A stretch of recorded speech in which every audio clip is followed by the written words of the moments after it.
require or want a link, just reach out to me afterwards and let me know. And when a link is available, I will provide it. Also, with us on the call today, we have a few speakers. We're going to start with John Cecil, who is the Assistant Commissioner for State Parks, Forestry, and Historic Sites. We also have with us Greg McLaughlin, who is the Administrator and Chief of the New Jersey Forest Fire Service. And we also have with us Bill Love, who is an Assistant Division Fire Warden. So before I turn things over to Assistant Commissioner Cecil, just a brief reminder to please keep yourselves muted throughout the call, which will help our broadcast partners so they get clean sound and audio. And then after our main speakers complete their presentation, we will move to Q&A. And with the large crowd that we have, we want to make sure everybody gets at least a chance to ask one question before we circle back for follow-ups. So with that, I'll turn it over to Assistant Commissioner Cecil. Thank you again for joining us today. Thank you, Karen. And thank you all for joining us. So again, my name's John Cecil, the Assistant Commissioner here for State Parks, Forests, and Historic Sites at the New Jersey Department of Environmental Protection. And I'll say just at the outset, I want to thank all of you in the media and the press for helping us get the clearest message we can get out there to the public. It's really important to keep everybody informed and aware of how they can help be safe during these kind of challenging times, right? We've had a lot of wildfires already this year, 517 wildfires that have burned 7,608 acres in 2023. That compares to 2022, where there were 327 wildfires that burned 471 acres at this time of year. And the numbers for 2021, 373 wildfires that burned 508 acres. So we had a drought last year, and we've had dry conditions at the beginning of this year. We didn't have very much snowfall. The snowfall what we did have was in limited portions of the state. All of that contributing to the conditions and fire activity that we're seeing out there over the last several weeks, if not month. So I did want to just touch on those climate change and kind of environmental factors that are contributing. As I mentioned, the variability in weather. If you think back to 2019, which I know is hard pre-pandemic, but as we were coming out of 2019, we were coming out of one of the wettest years we had seen in recorded history in New Jersey. I think it might have been the 5th wettest year. Then we went through the pandemic, a bit of a blur. But by the time we get to 2022, we're now in drought conditions, and we're going into 2023 with very dry conditions. So for me, that's concerning because the variability makes it hard to keep everybody engaged in being safe and taking precautions. How do we manage our campfires? How do we deal with ashes that we're disposing of from our fireplaces? How are folks out there, where they're getting permits to burn brush? Being mindful of doing that in the safe and responsible way. How are we caring for the vegetation around our house, particularly in those very fire-prone portions of the state like the Pinelands? So the variability in the weather is, I think, a challenge for all of us to be mindful of the conditions. And we're also seeing through science and data the reality that our warm seasons are being extended by about a month on average. So we're seeing spring arrive earlier and summer and warm temperatures linger longer. And then the third factor, kind of this broad bucket of environmental conditions. I'm going to talk through just the 3 big fires to give you kind of some stats on those that we saw last week. But one of the challenges that we had in the northern part of the state with the fire up in West Milford is dead ash trees. Those ash trees have been killed by an invasive insect, the emerald ash borer. And that's contributing to some of the challenges that we're faced with. In the Pinelands, we have an incredible density of pine trees in many places because we've done a good job of protecting that forest from its natural disturbance over many years. So again, we've got environmental conditions, invasive plants, invasive insects that create more volatile fuels or kill vegetation, which creates more fuels. We've got a very dense forest in portions of the state, particularly the pinelands. We've got an extended warm season, and we've got this variable weather conditions that can be attributed to climate change. And when we look back at just last week, we had the Jimmy's Waterhole Fire in Manchester Township, 3,859 acres. That was 100% contained by Thursday morning, but it did result in the evacuation of 170 homes across Lakehurst and Manchester Township. Then we went north to West Milford, the Canoose Fire, 972 acres, 100% contained by Saturday morning, April 15th. And then on Saturday, we had the Log Swamp Fire in the very volatile fuels of the pygmy pines, ultimately burned 1,607 acres across Warren Grove Bombing Range, the Stafford Ford Wildlife Management Area, and the Bass River State Forest. One of the things that helped us contain that fire, the Log Swamp Fire, was a prescribed burn that we did in March of this year, about 2,000 acres that we burned across Warren Grove and Stafford Forge.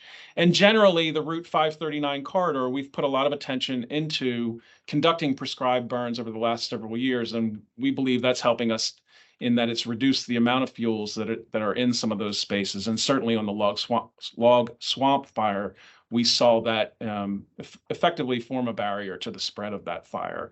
We are looking forward, and we have moved a project through the Pinelands Commission's approval process to undertake forest thinning and fire break creation in the Allen Oswego Road area. That is to the southwest of where the Log Swamp Fire occurred. And I just want to emphasize that this work that we're proposing to do and are now slated to do and will continue to look to do is incredibly important. We have got to get these pinelands forests back to a more natural condition. That means thinning them. That does mean cutting some small trees to let the healthier trees grow bigger and stronger to withstand these fires and create more natural conditions so that we can have low and slow fires move through the forest. So there was quite a bit of press when we got the approvals on that project. And I just want to emphasize the importance of our prescribed burning and forest management work to help mitigate the impacts of what can be very dramatic and concerning wildfires. So with that, I'm going to turn it over to our Chief of the Forest Fire Service, Greg McLaughlin, to talk a little bit more about some of the current conditions that we are seeing. Thank you, John. Good morning, everyone. Echoing a little bit of what John said, thank you all for participating. It's important and appreciated that you are effectively an extension of us in the sense of getting that clear and precise and concise messaging out to the public, to our partners for awareness. It creates, hopefully, safer working conditions for us in terms of travel and response to fires, as well as while working on roads, which is often the case. We're sensitive to the fact that we live in the most densely populated state in the nation. We have a large and expansive road network, and in some cases, we have to close these roads.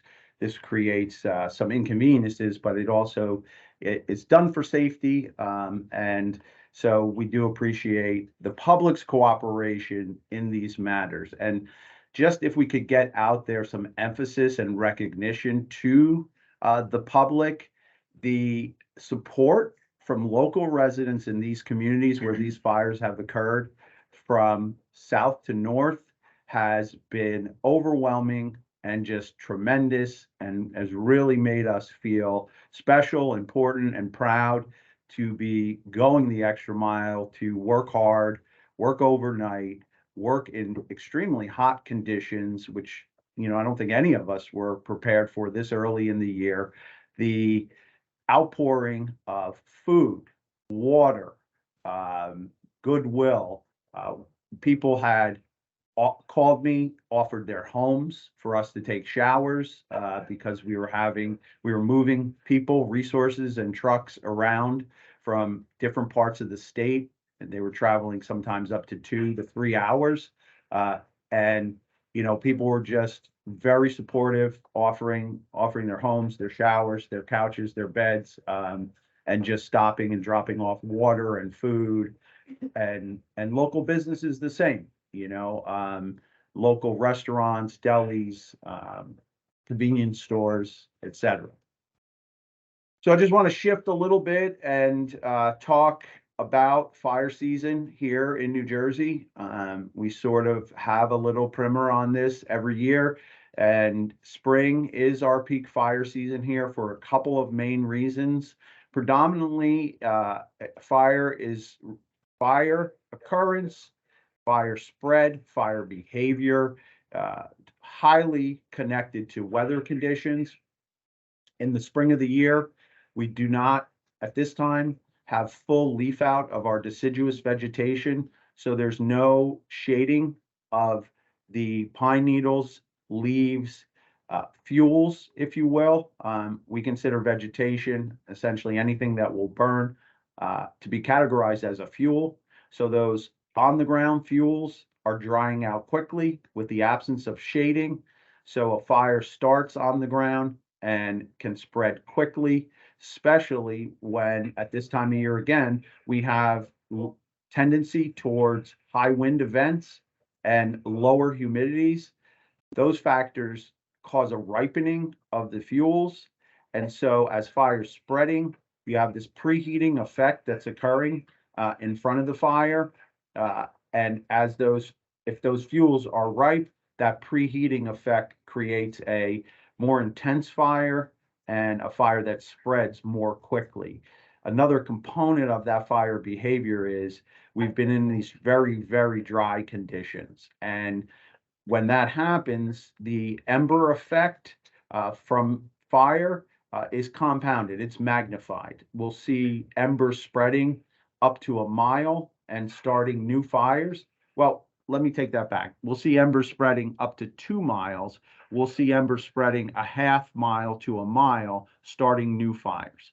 So we're not seeing embers spreading 2 miles and starting new fires necessarily, or yet, but we have seen embers spread 2 miles. So for example, in Manchester, Lakehurst, residents at a distance 2 miles away in communities were collecting embers in their neighborhood. And embers are burning pieces of bark, pine cones, needles, leaves, things that are hot and are traveling.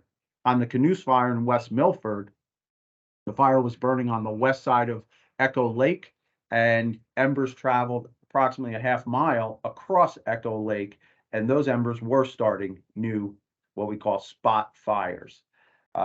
So this time of year is fire season, it's peak fire season, and our mission is and our strategy is to respond to these fires as quickly as possible to keep them small and not let them get large and out of control. Obviously, sometimes we can't do that.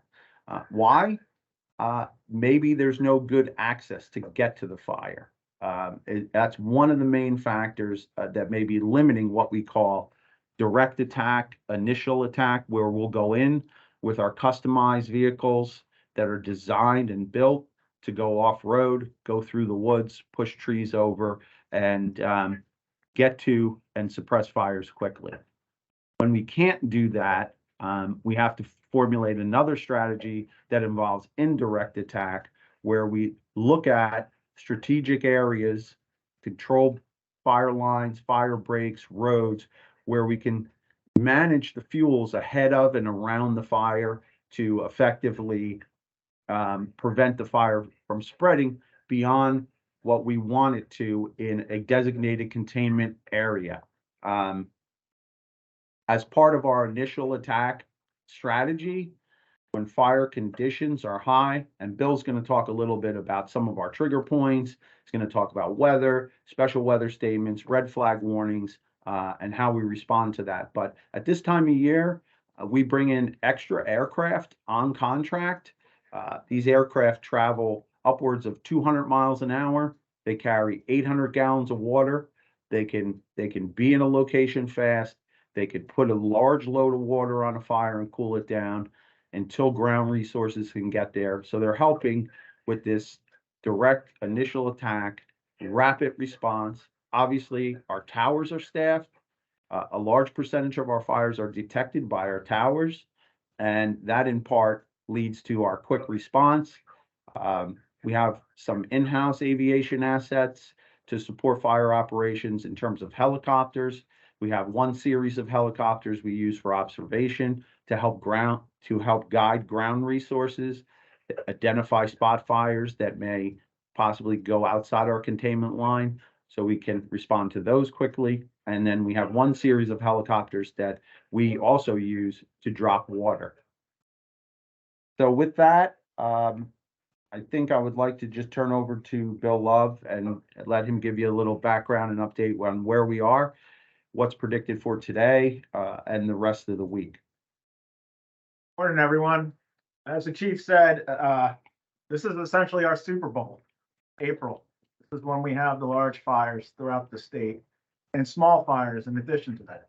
A lot of these fires you don't even ever hear about. In fact, I had one a couple weeks ago in the middle of a neighborhood. Luckily, as the chief spoke about, was fast response. It saved multiple homes. Right today, we have an elevated fire risk. And with our partners at the National Weather Service, we have a constant dialogue. They tell us what the predicted weather is. And with our 21 fire towers who take weather calculations twice a day, we're able to give them feedback.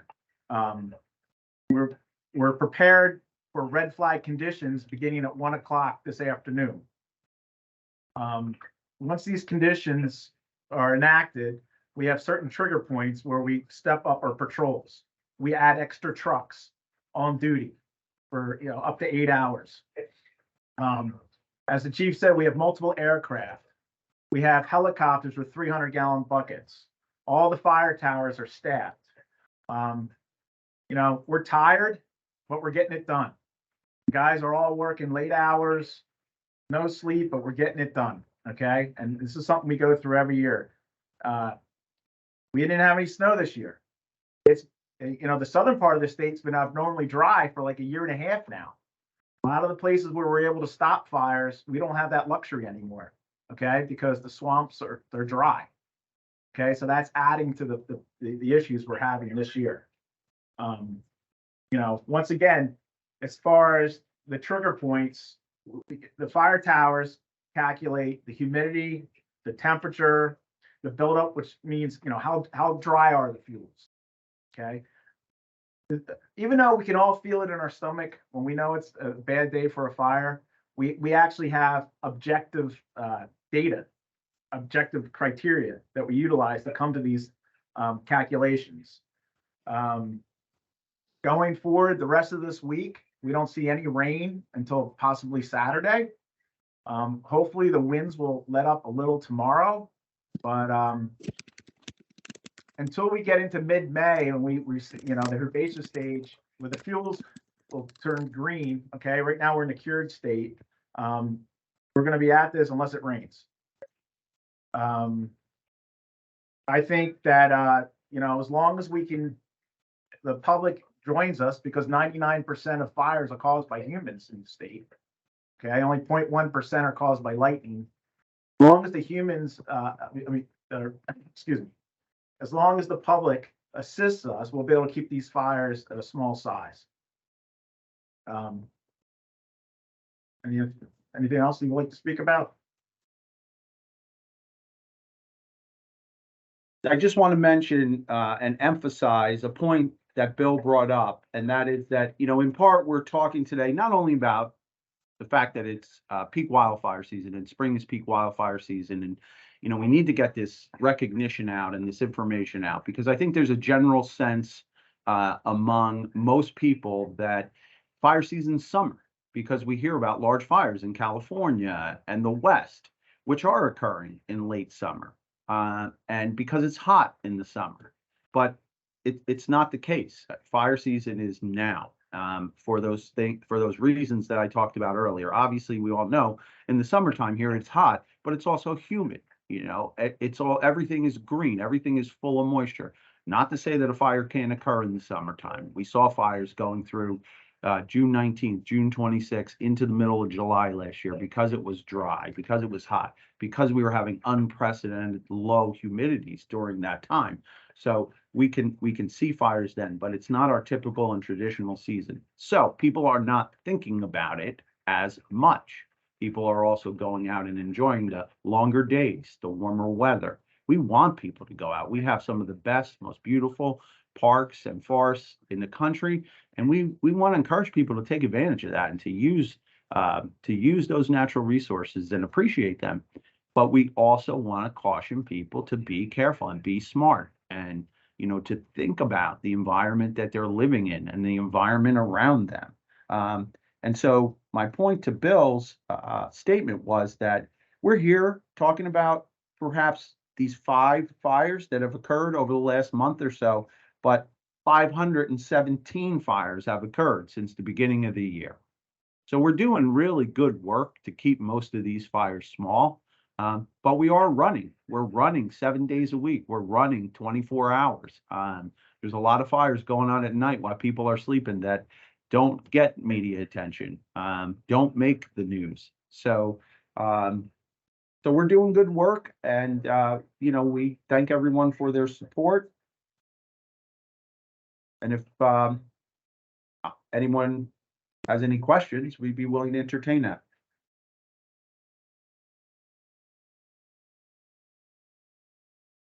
Thank you, Greg. Hey, Greg, I have a question. It's David from New Jersey 101.5 News, if I may.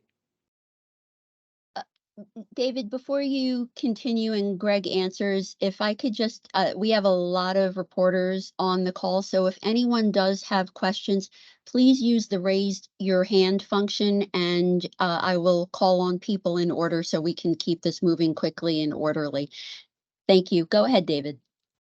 So, Greg, as you and I know, and I spoke to you about this a couple of years ago, there was concern expressed about what could become catastrophic in New Jersey, similar to the fires that we were seeing at that time out in California.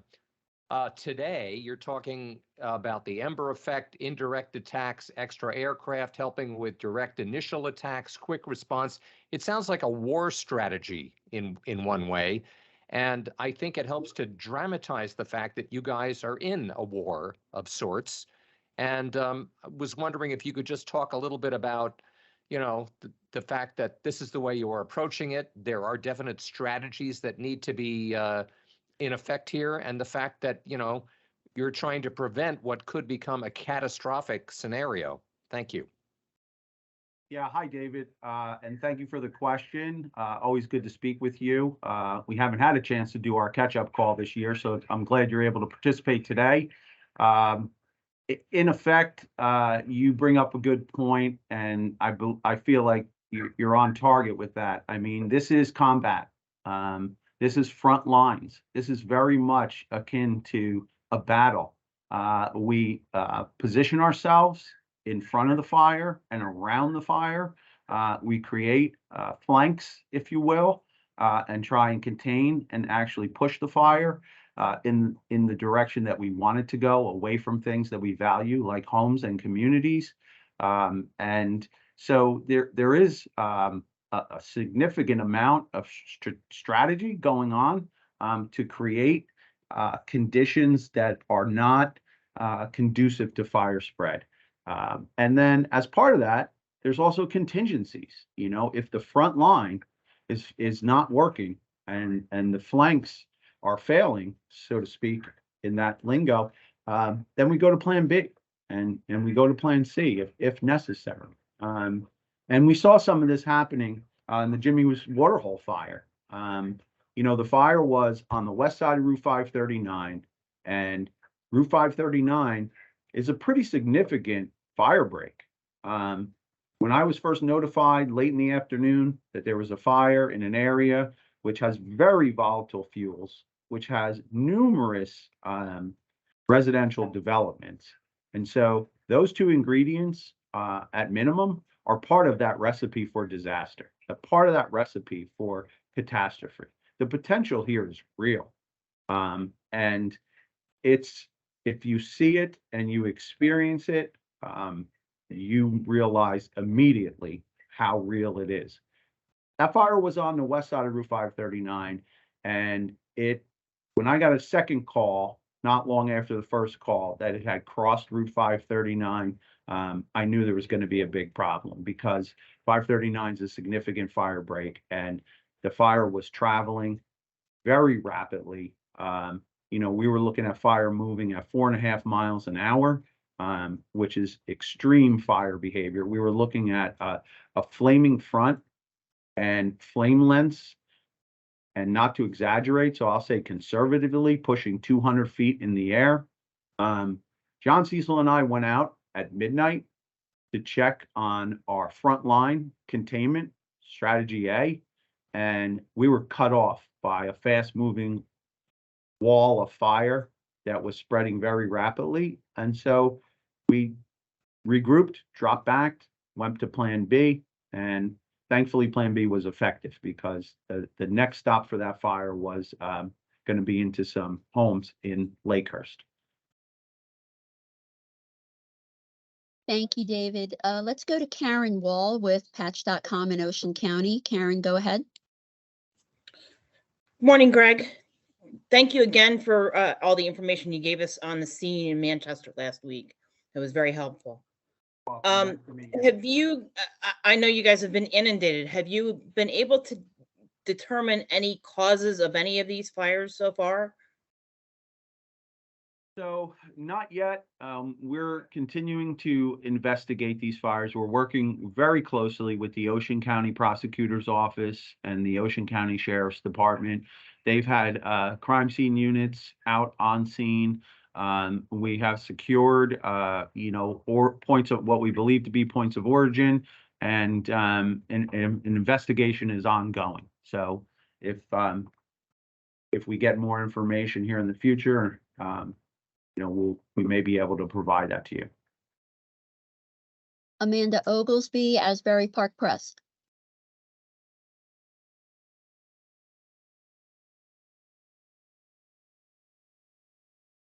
Amanda? I apologize. Took a minute Okay. to unmute. Thanks for taking my questions, and I appreciate all the help you've given us on information in the last week. You guys do a tremendous job. And I was in Lakehurst when that happened Tuesday night, so it was something to see. I want to ask, you guys do phenomenal work. Is there something that residents and townships can do on their end? Is it forest thinning around neighborhoods? What can other people do to make your jobs easier in the future? Yeah, so that's a great question, Amanda. Thank you for bringing that up. And I think you were there at the Whiting Firehouse on Wednesday during that press conference when some of the residents were there from various communities throughout Manchester Township and bringing up and wanting to talk about some of the programs and some of the preparedness measures that residents can take to help keep themselves and their communities safer. At the municipal level, we have a program where we can work with the municipality and the components of the municipality, such as the fire companies and the communities, to develop community wildfire protection plans. We call them CWPPs for short. And these plans, again, designed to encompass an entire municipality and to identify what the wildfire risks are in that municipality, and then to prescribe measures to mitigate. And those mitigation measures could be things like creating defensible space where around homes, around structures that are in the interface. Approximately 50% of the residents in New Jersey live in what we call the wildland urban interface. So that's the area where homes and other structures and valued property meet with fuel, vegetation. And so then there's the potential for fire to spread to those values at risk. So through a community wildfire protection plan, we identify those things, and then we identify measures for how we can take corrective action. And some of that can be just individual residents changing out their wood mulch for stone mulch, reducing some of their coniferous evergreen vegetation that typically is maybe more oily or resinous, and that's more explosive and susceptible to fire starts. That's part of that defensible space, cleaning out the gutters, moving the wood piles, cleaning pine needles off the roofs of sheds, wooden fences, keeping things out from under wooden fences.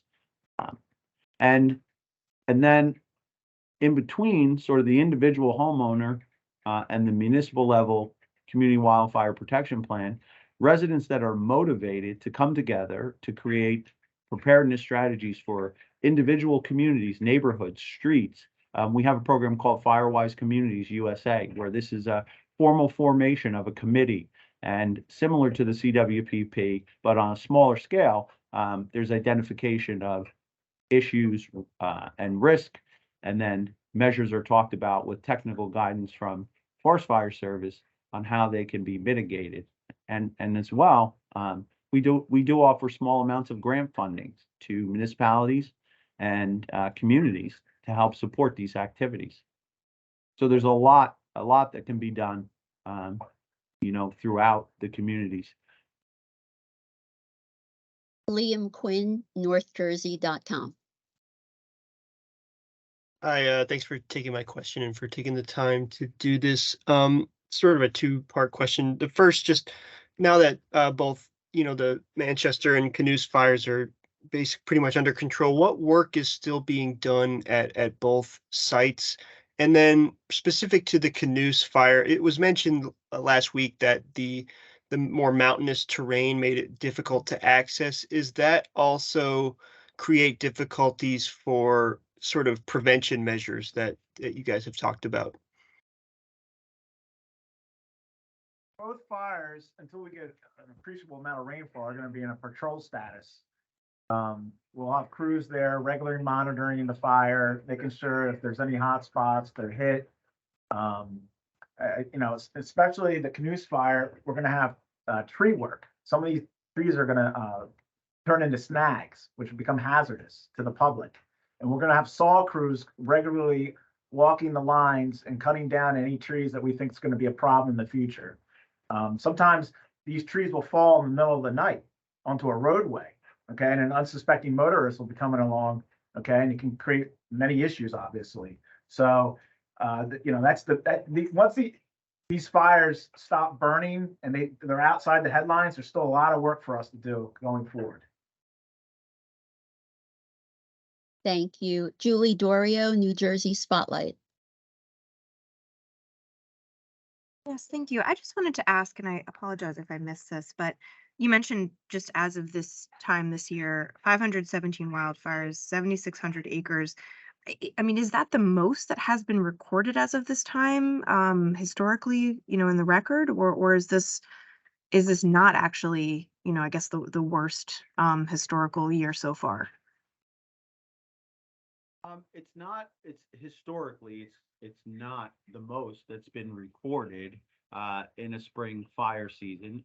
We're not completely through spring fire season, but if we just look at a comparison of, let's say, the last 5 years, as Assistant Commissioner Cecil mentioned, in terms of like from 2019 to now, and we just talk about the dynamics and what's been happening. There's been years in the past where we've had several large fires in the same day.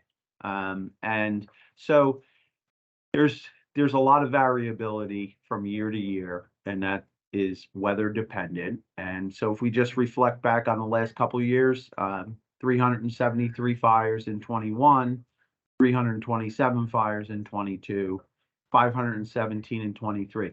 So certainly not above average, but I would not say that it's record setting. It's busy. It's a busy, active spring fire season. Wayne Parry, Associated Press. I saw your hand up earlier. Did you have a question, Wayne? I think it may have been answered, but let me just put it out there for the record. This is like the most basic question there is. The 3 fires from the past week, are any of them actually out yet, or are they still like burning within containment or smoldering? Yeah, as I mentioned before, they're still burning. Okay, we until we get an appreciable amount of rain, significant rain, okay, we do not consider them out. Now they're contained. We don't see them going anywhere.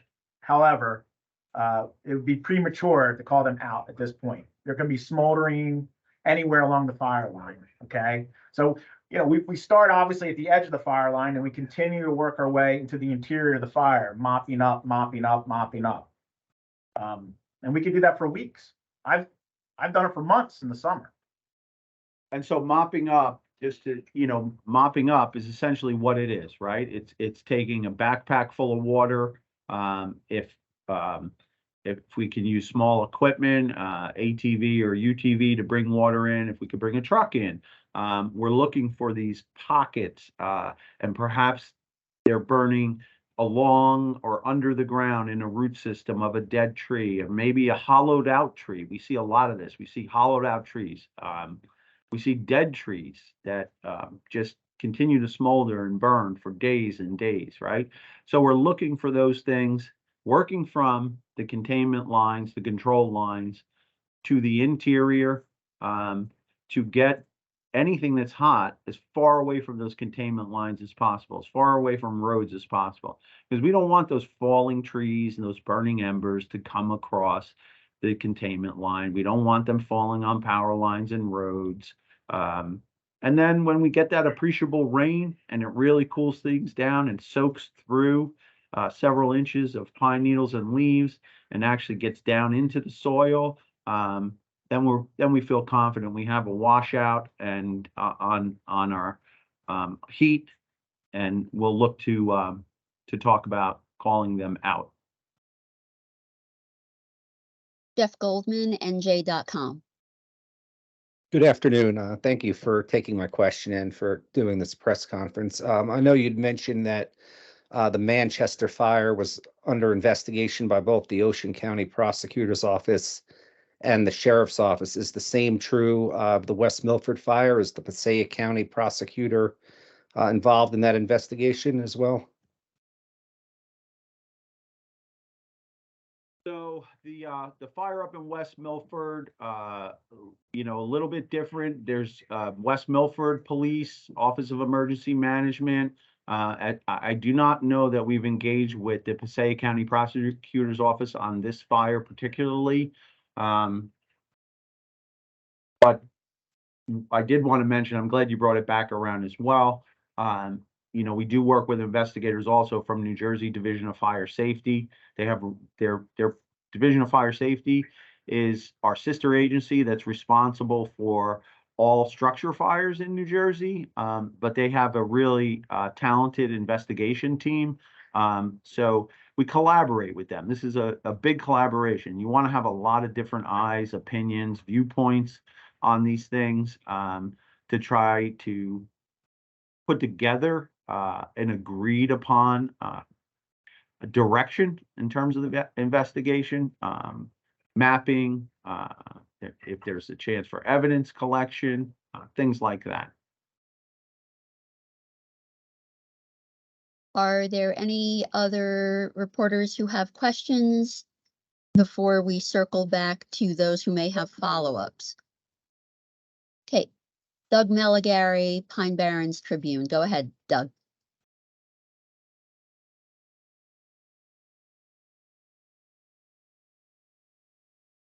Doug Meligari?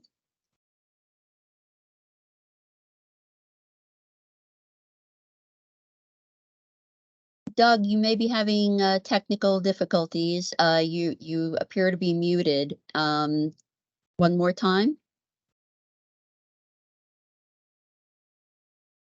Okay, we'll come back. We'll come back to you, Doug. Does anybody else have any other questions?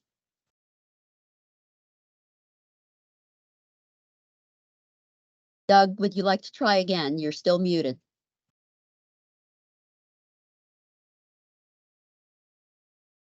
Okay, he posted his question in the chat. Can you talk about the significance of the fires occurring on Route 539 and taking off so rapidly there?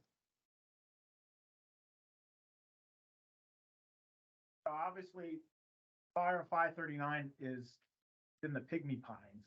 That's our most fire-dependent ecosystem in the state. Okay, it's the most volatile fuels we have.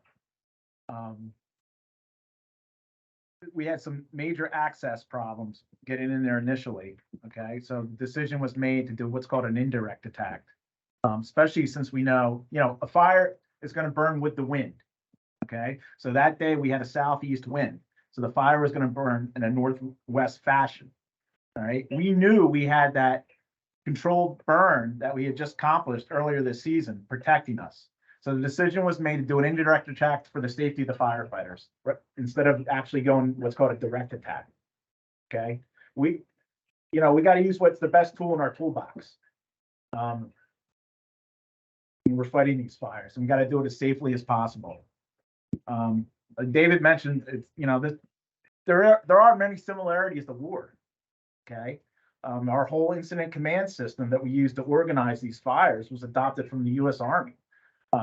Logistics, they're our unsung heroes. The guys got to eat.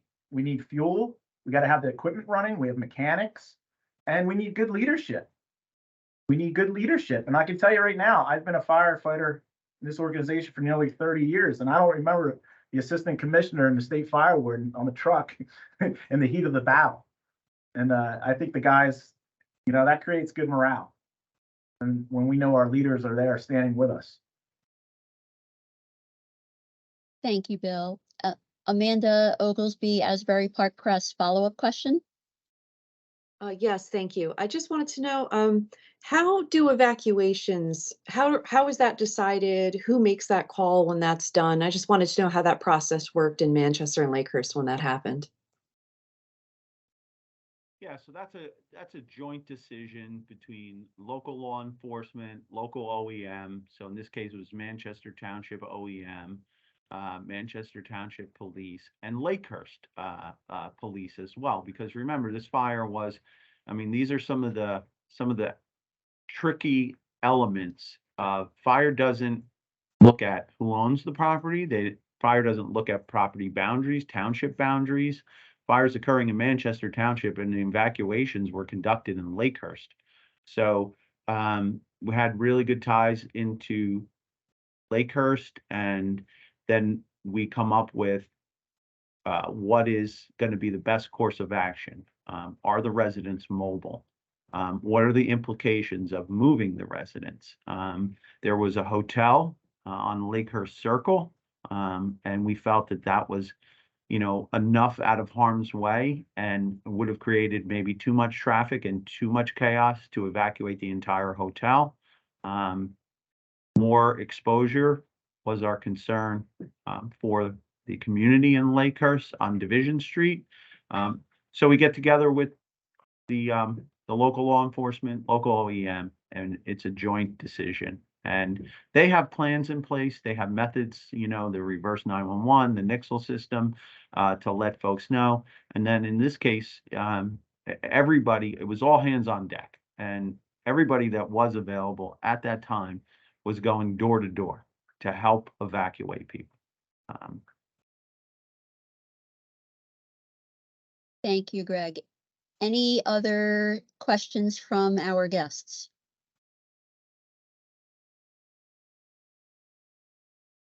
Karen, before you wrap it up, I just want to touch on what Greg and Bill have put a nod towards, which is the collaboration, Moore spoke to. Forest Fire Service is leading on these incidents, responding aggressively, as you all have heard and probably even seen. But it is a collaboration. There's a lot of planning that goes on during the off season, if you will. That involves state agencies, state police, Department of Transportation, Office of Emergency Management. When the incidents occur, we're getting great support from the local first responders, local fire departments. Many of them volunteer, local police departments, EMTs.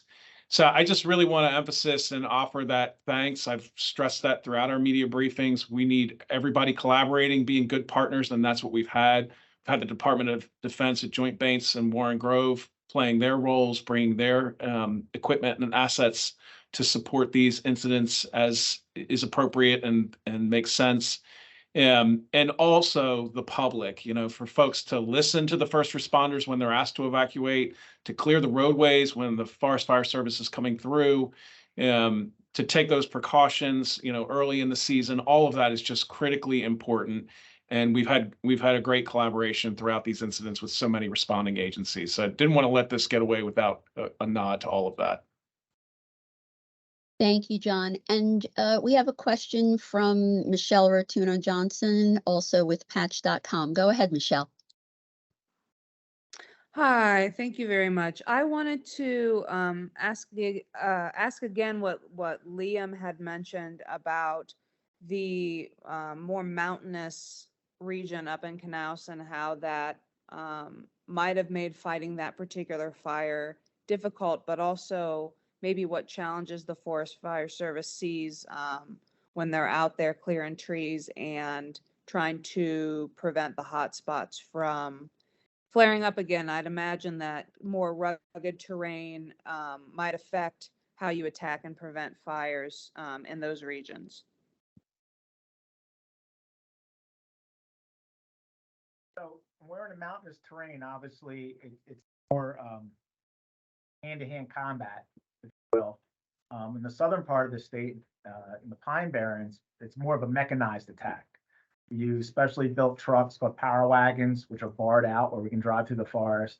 We utilize bulldozers. Whereas in the mountainous part of the state, we obviously we can't get that equipment in there. Okay, so we utilize it's typically more indirect attack. We build lines, 20-man hand crews. We build lines around the perimeter of the fire. Okay, and try to stop it that way. You know, we got to use a lot of bladder bags. It's just more labor intensive. Forest fire staff are hiking into those spaces in the north with backpacks, equipment to address the fire, equipment to protect themselves. They're trying to bring, you know, UTVs, like souped up ATVs into those spaces. They're getting flat tires. They're fixing them as they go. You know, in the south, you've got all this other equipment. We've got a mechanic crew working those fires. So really just trying to paint the picture for you all of how strenuous it is in the north. Not to say that's not the case in the south, but you know, the ability to leverage the vehicles and drive into some of those circumstances. When you've got water in the back of the truck, for instance, they're different conditions, but challenging across the board nonetheless. And just to add, to answer a little more of what I think was the question, those factors, you know, all contribute to fatigue. Those factors, you know, it's 90 degrees, 86 degrees. You're wearing your sawyers are wearing protective clothing, which is added onto their clothing. They're carrying heavy chainsaws and equipment. And so I just want to take a minute to recognize too, you know, firefighter just last week, unfortunately was killed in West Virginia when a tree fell on him. And so the risk anywhere is really high. And, you know, we saw a significant amount of mortality, particularly in the ash, whether that's white ash or green ash. John mentioned these trees are killed by the emerald ash borer, which is an invasive insect. There's large patches of dead trees, and this wood deteriorates very quickly and becomes almost similar to styrofoam. It burns like paper, and so it spreads, and it's difficult to cut these trees down because they have no structural integrity. They fall apart very easily. That's a big hazard for a faller, a sawyer, if you will. Right. I would like to thank everybody for joining us today, and especially to our speakers, Assistant Commissioner Cecil, Chief McLaughlin, and Assistant Division Fire Warden Love. As a reminder, today's session is being recorded. If you do want a copy of the recording, send me an email, and I expect the recording to be available later this afternoon, and we'll send it to those who request it. Thank you again for joining us today, and thank you to our speakers. Thank you. Thank you. Thanks, Karen.